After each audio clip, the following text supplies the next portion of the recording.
మీరు రెగ్యులర్ గా ఎక్సర్సైజ్ చేస్తున్నా లేకపోతే మంచి ఫుడ్ తింటున్నా స్టిల్ మీ స్టమక్ బ్లోట్ అవుతుందా లేదా కాన్స్టిపేషన్ అవుతుందా అయితే ప్రాబ్లం ఎక్కడ ఉంది?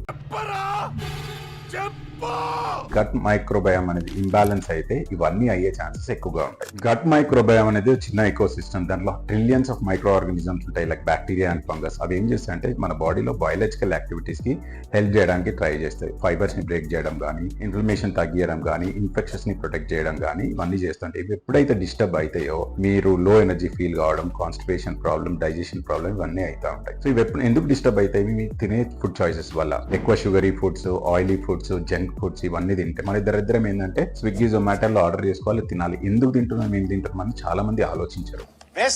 బేసిక్ సెన్స్ ఉండదు మనుషుల దగ్గర. గట్ని ఫిక్స్ చేయాలంటే ఏం చేయాలంటే నోటి దూల ఆపుకోవాలి. యాక్చువల్లీ నేను చాలా బ్యాడ్ బాయ్ సార్. నోరు తెరిస్తే నాకు బూతులు ఎక్కువ వస్తాయి. నోటి దూల ఆపుకోవడం అంటే లూజ్ స్టాక్ చేయడం కాదు, అది కూడా తీట పనే.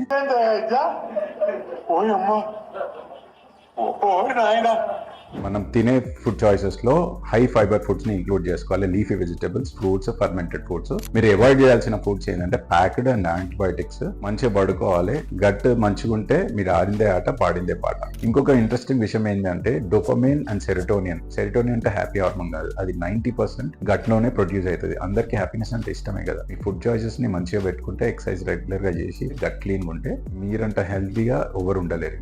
నీకంటే తోపెవడు లేడు ఇక్కడ.